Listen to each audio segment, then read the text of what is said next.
Bloomberg Audio Studios. Podcasts, radio, news. I feel like it's going to be weird to do an intro, but it's the Money Stuff Podcast. We're here today with, I think, our second episode with a guest. Yes. With two guests. Our second and third guests. Second and third guests. They are Ryan Patch and Jon Seale of the Great Gotham Challenge, two creators of puzzle hunts. Welcome. That's about all you need to say. We make puzzle hunts. We got in touch because I am a degenerate puzzle hunter in my way, and Ryan and Jon are taking over, or sort of have taken over, the big financial industry puzzle hunt that I have done occasionally, which is sometimes called Compass, but is mostly called Midnight Madness and runs overnight this year in October. So welcome, Jon and Ryan. Thank you. Happy to be here. Coming soon to New York City Street near you. This is a podcast broadly about money, stuff related to money. That's what we bill it as. It's not always true, but that's kind of what we say. And it has a listenership that includes a lot of financial industry and tech industry people. And the overlap of that audience with people who do puzzle hunts is meaningful, but it's not perfect by any stretch of the imagination. And so I kind of want to explain what a puzzle hunt is. And I feel like you guys might say that you're something other than puzzle hunt guys exactly, but I really want to explain what puzzles are. So can I prompt you with that? I think sometime in the 90s, maybe before the MIT Mystery Hunt started, I get the sense that it was the beginning of the industry that we are weirdly a part of, largely by accident, I would say. Because when Ryan and I decided to start designing puzzle hunts, we weren't aware of any of the existing ones. We thought we were making something that no one had ever heard of before.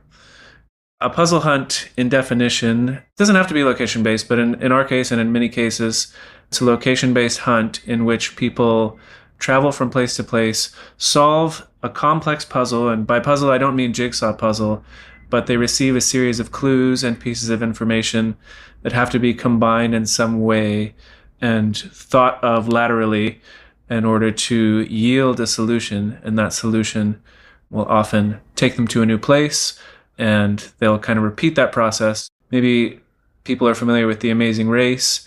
It's combining elements of something like The Amazing Race with elements of an escape room, and all into a competition in which people are competing against each other, most of the time in small teams, to prove their mettle and arrive at the end first, or with the highest standing that they can. I became aware of puzzle hunts before I became aware of escape rooms.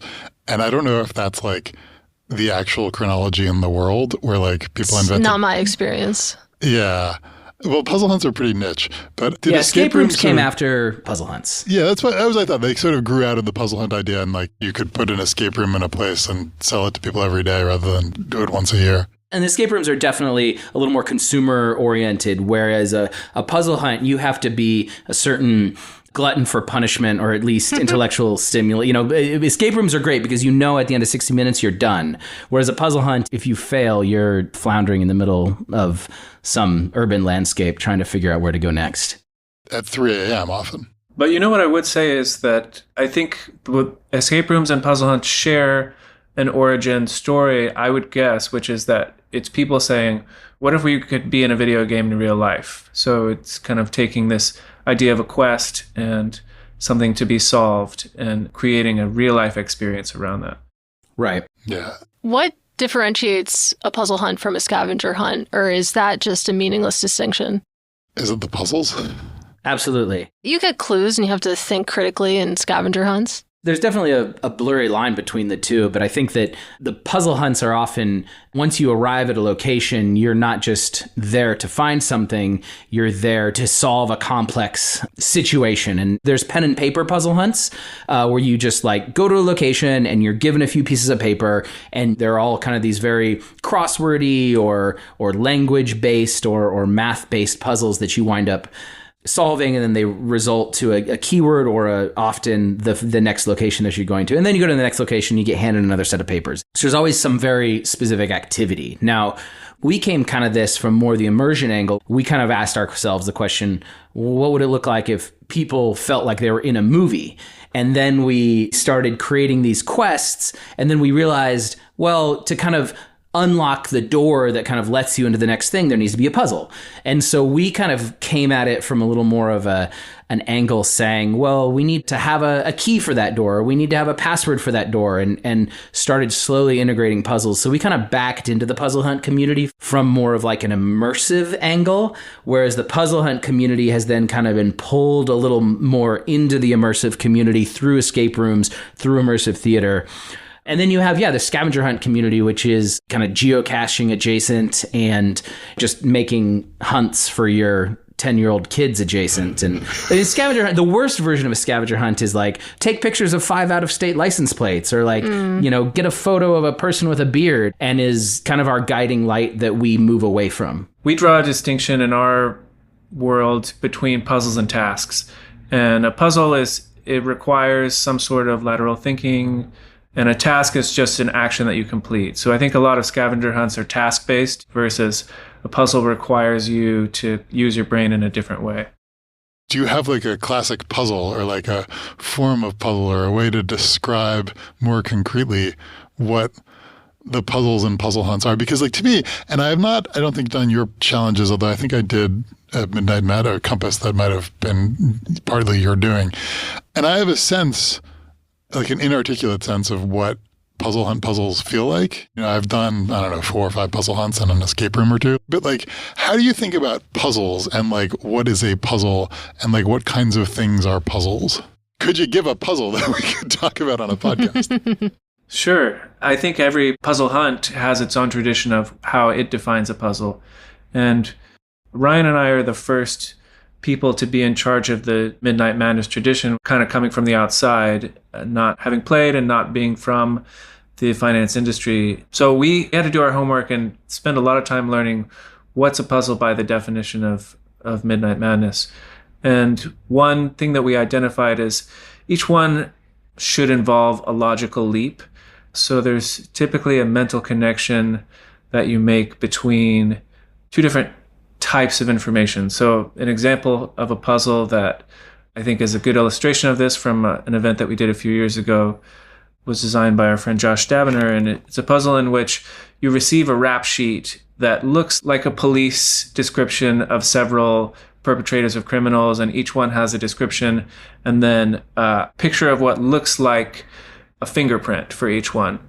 But you use clues in the descriptions, and you use clues of what the visual of the fingerprint looks like to actually make a connection that you're not looking at fingerprints, you're looking at topographical maps of mountains.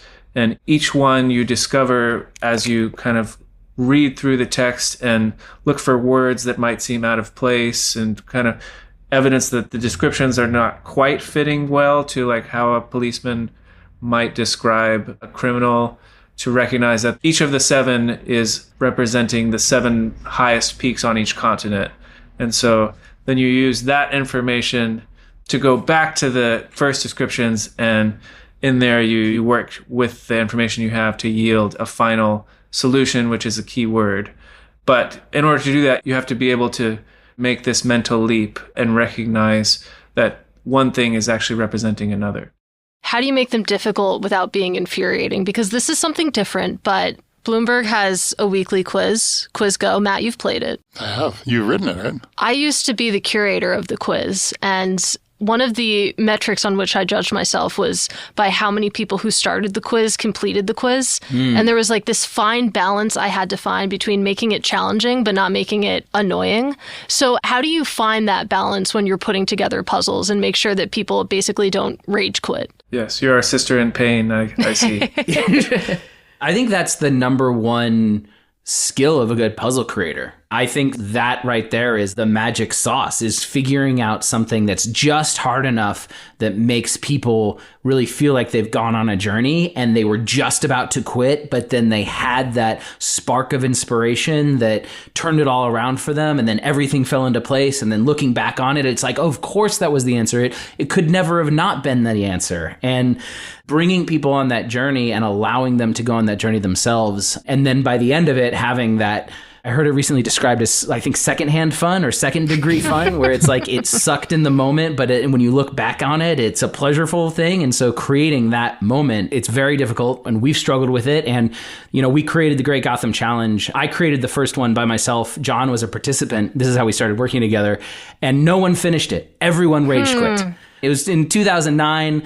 The stock market had crashed. I just graduated college and couldn't get a job. And so me and another friend created this, and it was supposed to be like a 4-hour thing. Everyone just texted us after hour 4 and was like, I am a quarter of the way through. Please put a bullet in my head. And so it's just like, okay, come to the finish line. But anyways, we've gotten better. We've been doing this for about 11 years. And a lot of it is playtesting. Like, we have a community of people that just playtest our puzzles, and they time themselves, and we make sure we know how long a puzzle should take and what the right deviation is. And it's also a lot of argument. Like, we've just got people that we really trust and who have done a lot of these things. And someone says, this is way too hard, this is way too easy. And we just go 12 rounds until we find something that we all agree on. And we trust each other. So part of it's not working in a vacuum, and part of it's just a lot of experience, and a part of it's playtesting. John and I are creative by nature, and we brought in an operations person to help run our company named Teresa, who's brilliant and has saved our company many times. But one of the things she instigated is, no, we play test things. We play test things thoroughly.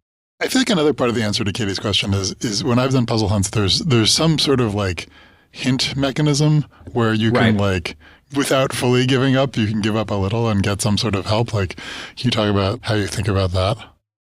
Yeah, and it's interesting because we've seen this done different ways. And in the Midnight Madness puzzle hunt that we stage every other year for the finance industry, there's kind of a bespoke, personalized, what's called game controller who meters out hints. Right, it's like your personal tormentor. Right, exactly. And this is actually something very unique about the Wall Street vibe, is that the game controllers are known to be a little malicious and a little kind of, because we've been kind of apprenticing with the current creators for the last 4 years, and we've taken it over this year. And so we've watched them and tried to learn, and we've been like, this seems weird. This seems mean. And they're like, oh no, it's what people want. Like, it's what the players want. That's done in a very like bespoke, handcrafted concierge way, both the hinting and the tormenting.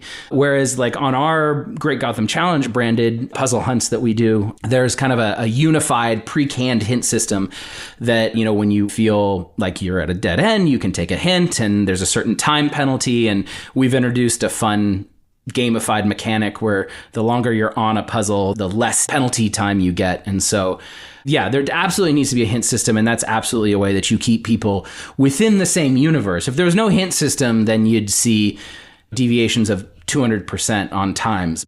My experience of like Compass or Midnight Madness is like, if you're like getting on the subway to go to the wrong borough, your game control will be like, hold on. Right. Like, yeah. There's some amount of like, don't do something really stupid. And that's the designer's job, is to figuring out how to let people fail enough that they go through those peaks and valleys of emotions, but not letting them fail so much that they're just destroyed. Yeah, you want to feel like you can fail so that when you succeed, you feel good about it. Right.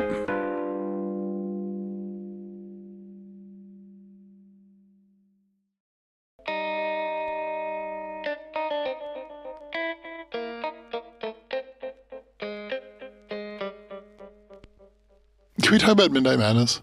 I've written about having done 1 or 2 Compass hunts, which my understanding is that like at some point a kind of Goldman Sachs affiliated group of Wall Street people started a Midnight Madness puzzle hunt, possibly named after a movie of the same name. And it was called Midnight Madness because it started at, 4 p.m. and went until 2 p.m. the next day. Everything you've heard is correct, yes. Yeah. And it was run by, I think, Alicia Wiesel at Goldman, and then it became so overwhelming that my understanding was like the winners got to run it the next time. And I know like Colin Teichelt ran it for a while. And that is like, in my understanding, the premier like Wall Street puzzle hunt, and all of the teams are like 8 Goldman teams and 6 Chain Street teams. Is that basically correct? Most of that's correct. Elisha designed it for, I think, maybe a decade or a little less. And at some point, I think he decided it was too much for him to continue and just decided, I can't keep doing this. I need to quit. And the team that won the year that he called his final year decided that they loved the game too much to let it die. So they said, we'll take over. We'll put it under a different name so that people recognize that it's under new management. They ran it for several years, and then they decided, we can't keep doing this. It's destroying our lives and our relationships. Right, because all of these people have like real jobs in the financial industry and also extracurricularly design these insane all-night puzzle hunts. As opposed to us who have fake jobs in the financial industry. Yes, that's correct. No, we have real jobs in puzzle hunts. Yeah, exactly. Right. So this is your job. It's not their job. It's a little more sustainable for us. But yes, exactly. Like, I don't know how they could possibly do it because this is my full-time job. It already is so hard for me. I can't imagine working at a hedge fund while simultaneously doing this. So you guys are professional puzzle hunt makers, and they are professional hedge fund managers. As you look at their work, what do you think? Like, were they good at it? If you have like the regular puzzle hunt community and then you have like the hedge fund guys, is there a different style or mindset? Yeah, that's something Ryan and I were just discussing, actually. There are things that are unique to it. There are ways that maybe we look at things a bit differently. For instance, talking about hints, Ryan and I, as puzzle designers, we kind of believe that a really well-designed puzzle should be able to be completed by a good puzzler without needing to be hinted in any way. Whereas I think they're coming from a world in which they feel like if it's not hard enough to require someone to take hints, then it's not hard enough. So that's been an adjustment, I think, for us to kind of recognize. We're a little more breadcrumb, that leap of logic, in a way that, like, at the end of a good murder mystery, you look back and you're like, oh, the hints were always there, that it was the butler. And so we're a little more on that end versus, they're more like, you have to make this leap of logic with no prior breadcrumbs. I'm with you. I've had some Midnight Madness experiences where you're like, you get the hint and you're like, no one would have gotten that. That makes no sense. Yeah. Another big distinction, though, that we've come to terms with, though, that I think is really interesting and says a lot, and we didn't believe this to be true when we started, but I think we've come around to the idea that the people who are attracted to this Midnight Madness game, who come from Wall Street, they do crave, I hesitate to use the word glutton for punishment, but they do crave a certain amount of intensity, and some would even say torture, that I think was surprising to us. Yeah, I mean, just the fact that it is sort of runs overnight is cruel. In a way, it's like endurance athletics, but with your mind and your body. Totally. Yeah. You have a day job running puzzle hunts under your own brand and like puzzle hunt activities for corporate clients. Right. My sense is that a lot of your clients are also in the financial industry, and like puzzle hunting and finance overlap a lot. Is that right? Yes, you're onto us. We didn't mean to do it that way, but the market found us. Yeah. What do you think it is about like financial people and puzzle hunts? Like, why do they go together? Several things. One is I think the finance industry and the tech industry have become really closely intertwined. And as I said, the tradition of the MIT mystery hunt, a lot of these people that come from Cambridge end up in New York, end up doing finance-related jobs. And so they've crafted a taste for this type of thing already earlier in life. Does everyone at MIT do the mystery hunt? I don't think everyone does it. No. And a lot of people who do it are also not currently at MIT. I've been invited on teams and it seemed like more trouble than it was worth, but yeah. Yeah, I mean, that's like a 3-day event or a 4-day event. And it seems like 100 people and you can do it remotely. Right. It just seems like a lot. It is a lot. You're not wrong about that. Our COO, Teresa, participated this last year and had a fantastic time, and we're going to try to go next year. And she went there on a team, and it's like, how fun can like being holed up in a hotel room solving puzzles, but it really seems like the winning teams are it's not just about puzzle solving acumen, but about organization of brain power. How do you effectively deploy 100 people to effectively manage problems and contribute and make these lateral leaps? And it seems like that's the key to the MIT mystery hunt, which is, I think, such an interesting social management problem. Yeah, I was reading a Quartz article from 2013, I think it was, because Midnight Madness went on a bit of a hiatus and then it came back. Right. And the article is talking about how originally the thinking, among the Goldman Sachs teams who participated was that they wanted to stack their teams with quants. They just wanted a lot of big brains. But the team that ended up winning was a group that worked together. And I think they were client facing, and they chalked their winning up to just, we know how to work together. We don't necessarily have the smartest guy in the room, but we all know how to manage together. Yeah, and also if it's all quants, like you want different kinds of intelligence too, like in solving the puzzles as well as in creating the puzzles. As I was thinking about why the financial industry likes puzzle hunts, I was thinking teamwork is always pretty heavily emphasized when you interview at a financial firm, and the idea of getting different types of intelligence together and trying to delegate responsibility and brainstorm together does seem useful in the job. And then it hadn't even occurred to me that the 100-person MIT mystery hunt teams are an enormous management problem. But yes, if you can manage a puzzle hunt team of 100 people, that does seem useful for managing a hedge fund. They create custom software platforms just to manage the puzzles. It's incredible. I did want to go back to, you were correct in that Midnight Madness grew out of Goldman, and I'd say maybe still less than, maybe 40% of our teams are Goldman, 30 to 40% of our teams. So they're a huge supporter. And just to give the context for your listeners, this Midnight Madness is a charity event for Good Shepherd Services. And so the great part is, instead of going to a fundraiser where you have to, buy a table and sit through speeches and watch pretty picture videos, you stake a team to compete. And so I'd say, still definitely the biggest showing is from Goldman, but there's probably 15 to 20 different firms represented, everything from, bigger investment banks to quant firms to really small shops. And I don't even know all the different types of shops that are represented there. And it goes from places where the CEO is leading the team and to places where the CEO stakes the team and then puts his best people on the team and shows up at the finish line, or also places where just they just look at it as a donation and let the people who want to show up. But right, the idea is basically Midnight Madness is a fundraiser for Good Shepherd. A team is up to 6 people. Correct. And it costs something like $40,000 to sponsor a team. So it's a meaningful donation. Yeah. And so we'll have 25 teams duking it out on October 4th, the early hours of October 5th, duking it out for the title of the most intelligent and really best. So in my experience, the production values for Midnight Madness are really high. The year I did it most recently, it ended on the Intrepid, the aircraft carrier, solving a puzzle on a real Enigma machine. I don't know if you know this, but it's very finance industry coded. You're not a hedge fund unless you have a real Enigma machine somewhere. And it was you had to get clues going to a screening of a movie on a rooftop in Brooklyn. And there was a chessboard in the Brooklyn Museum. It was a real pretty high-end experience. I'm very interested in talking about the puzzle aspect, but as designers, I feel you're more interested in the cool experiences side of it. You talk about that.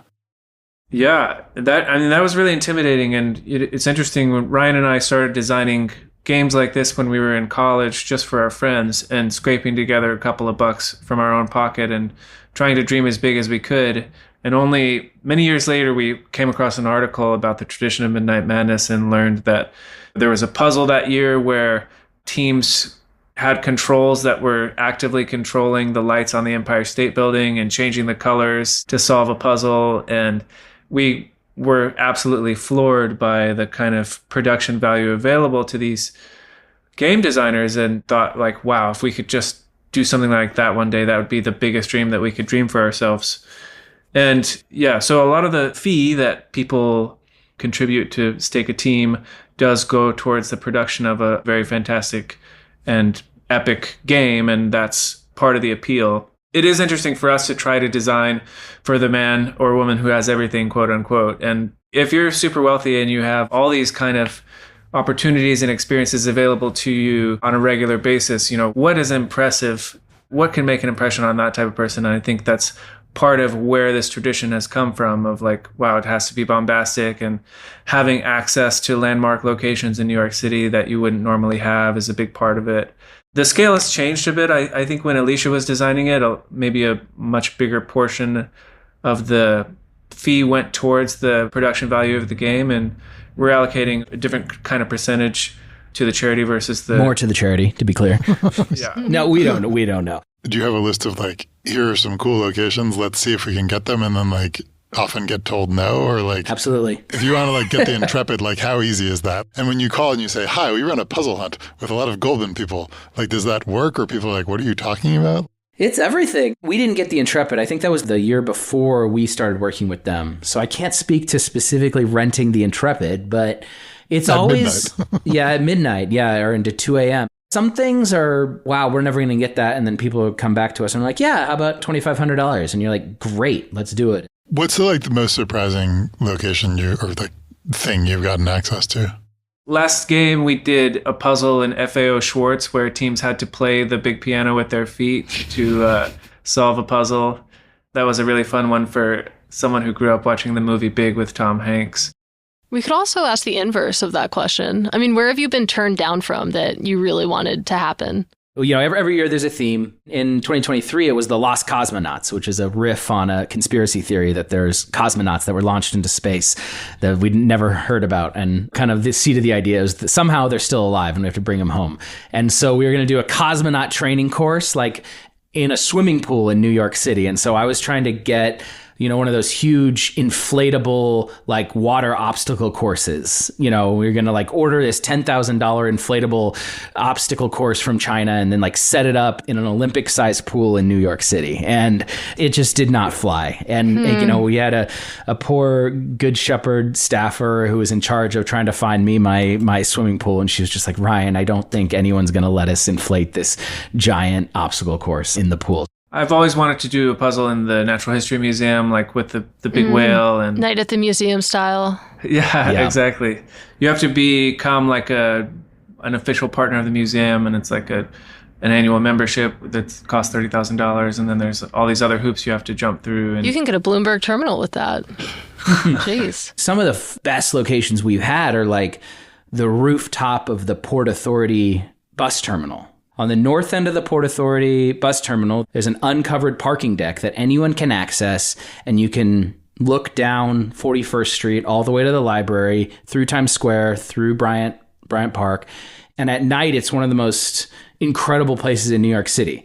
I mean, it's just sitting there for anyone to come and see. Or we'll like park a box truck on the side of the street and have people go in, and there's like a speakeasy type establishment with like a live band inside a box truck, delivery truck just parked on the side of the road. And so the venues that we love are those types of unexpected delight that kind of like are hidden in that New York City is so good at kind of concealing. What about like best puzzles, right? So you've talked about like the simplest level is like you get handed a piece of paper and you do some piece of paper. Like certainly like at Midnight Madness with production values, what they are like, there's some amount of like doing puzzles on cool physical objects. Like what are some like cool physical objects that have been purposed as puzzles? I have one sitting right here. It's like a Palantir orb crystal ball that we distributed. He's holding up a crystal ball. Yeah, holding up a crystal ball, and it reacts with different colors and flashing patterns based on where you are geographically. And so there was a whole puzzle in 2021 scattered all over Central Park, and as you approach different locations, the globe did different things and flashed different color sequences, and then those were decoded. One of my favorite puzzles from, I think this is Alicia, I don't know, but I read about it in one of the many articles that I'm sure you guys said, was the circuit board, where you had to assemble a circuit board and then one of the transistors overheated and you discovered that the circuit board was actually a map of New York City's subway stations. And when you looked at it through an infrared camera, it was identifying which station to go to. So that's another example of something that lives in my head as a great use of a physical object.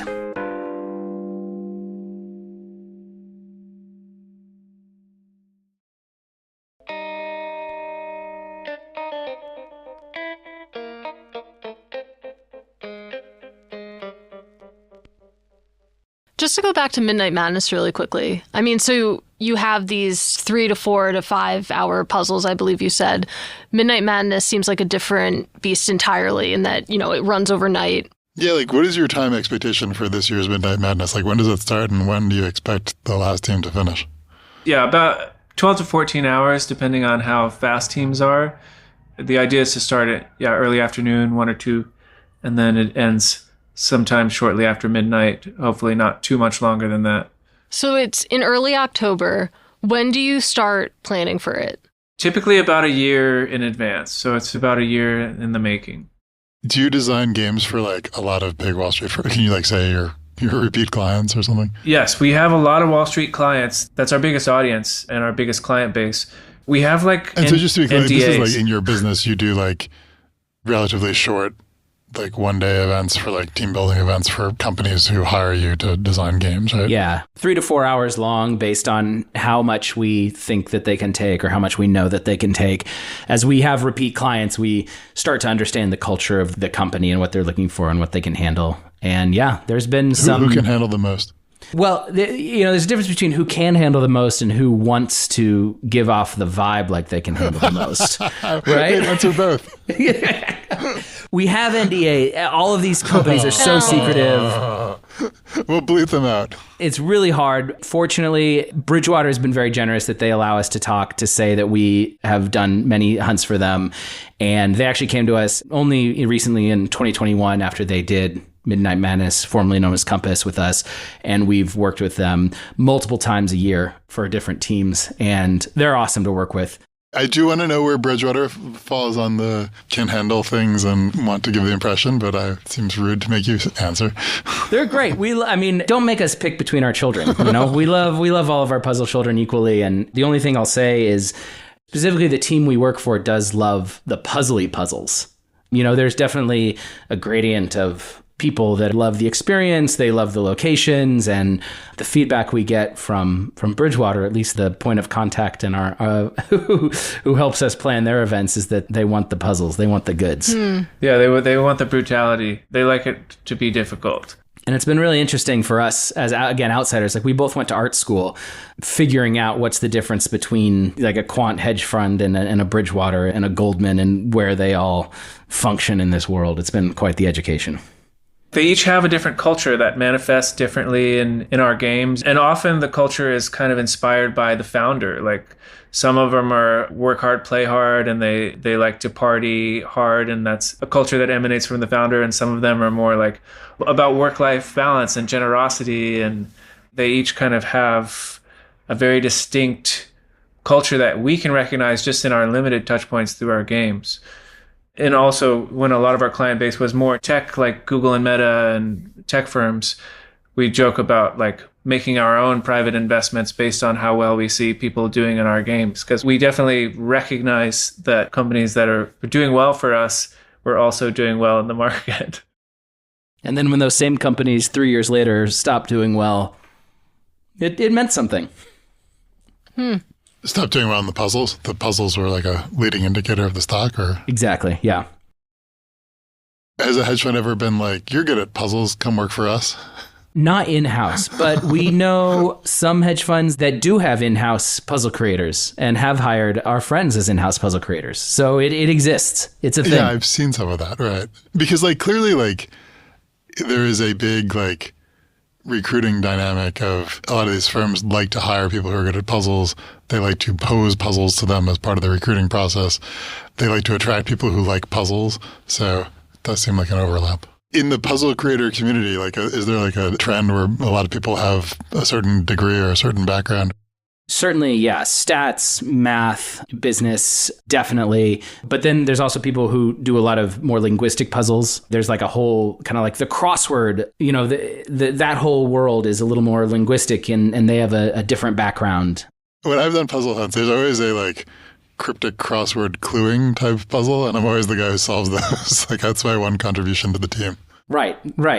A good puzzle creation team a good puzzle is created by people with a lot of different backgrounds. I assume that when you do team building events, it's like a company for like 200 people, but do you ever have like these 5 people are going to do a puzzle hunt together? Yeah, I mean, yeah. If you can afford us, we'll do it. And we've done groups as small as 4 and groups as large as, 300, 400, John? Wait, can you tell me about the groups of 4? Like, how does that come in?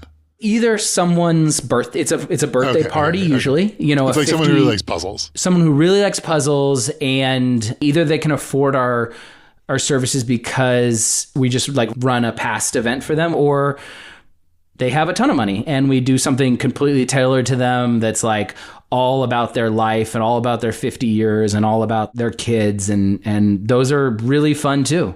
We've done many birthdays for CEOs of like hedge funds. Yeah, I was going to say, like, this feels like a classic hedge fund manager 50th birthday party. We did one hedge fund who said that they wanted maybe if you want to talk about our white whale was the one of the co-CEOs of this is a small fund, and they said, okay, I want to do this across Europe for my 50th birthday. And I was like, yes, let's do it. Call us. And then they never showed. But did you have a preliminary budget? No, we didn't even get that far, but it was for a fund that was celebrating their 25th anniversary, I think, in London, and so we got to build a 6-hour hunt in London, and that was one of our favorite jobs to date. But it could have been the lead-in to a cross-Europe scavenger hunt, but wasn't to be. Yeah. Well, you said something about like you had a lot of tech clients, and now you have fewer tech clients, and it's like more finance skewing. Like, what do you think is causing that? Yeah, we've definitely seen the shift from when tech was the coolest place to be, and now it's these companies have matured and they're still great places to work, but there's a little less of an edge to them. I think we've seen they're also working a little less hard at employee retention, and they're pulling back the perks. And so we've seen pre-pandemic specifically, we do a lot of like 50 to 80% events for big tech companies, growing tech companies, that sort of thing. And then post-pandemic, we've seen a lot fewer tech companies. And when the tech companies do come, this is more of a return to office thing, but it's a much smaller group. So people are getting together in much smaller groups. They're going out with their immediate 5 to 12 team members and not their full division or whatever. And so at the same time, we've seen a lot more hedge funds and AI companies coming in. And so, yeah, as the type of company where young, ambitious, really smart people work at kind of shifts, we do see that in our clients as well. So it's like if you work at Facebook like 10 years ago, you were like, I really want to solve puzzles. Like I'm motivated to like use my brain. And now it's like, yeah, I'm going to rest, invest, and not go on a puzzle hunt. I don't want to say exactly, but yeah, that's a little bit of the vibe I get. One of the reasons that I started reading money stuff was after you wrote that huge crypto article, Matt. And at the same time, we were building a completely bespoke kind of alternate reality game puzzle community for a NFT firm. And we had no idea what we were doing in crypto, no idea what we were doing with NFTs. And so reading your article helped me like get my head around this whole concept as we were building out this game, community, world, IP universe that we were hired to do, kind of like as an extension of the Bored Ape Yacht Club universe. And it was Did you get paid?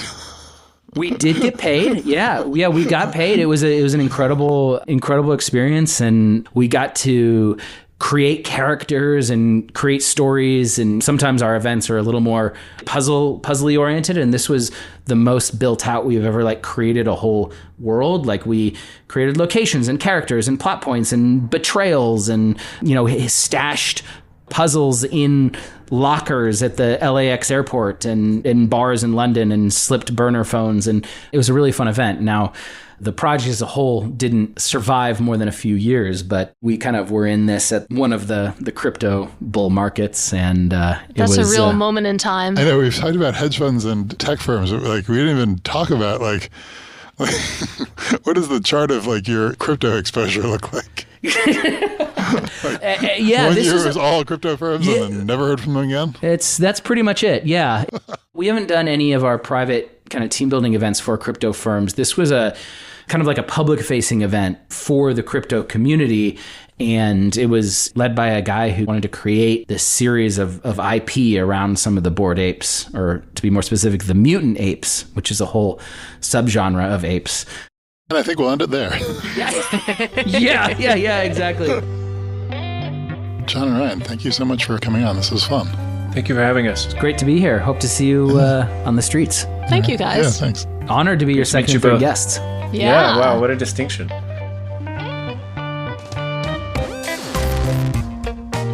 And that was the Money Stuff Podcast. I'm Matt Levine. And I'm Katie Greifeld. You can find my work by subscribing to the Money Stuff newsletter on Bloomberg.com. And you can find me on Bloomberg TV every day on Open Interest between 9 to 11 a.m. Eastern. We'd love to hear from you. You can send an email to moneypod@bloomberg.net. Ask us a question and we might answer it on air. You can also subscribe to our show wherever you're listening right now and leave us a review. It helps more people find the show. The Money Stuff Podcast is produced by Anna Mazarakis and Moses Andam. Our theme music was composed by Blake Maples. Brendan Francis Noonan is our executive producer. And Sage Bauman is Bloomberg's head of podcasts. Thanks for listening to the Money Stuff Podcast. We'll be back next week with more stuff.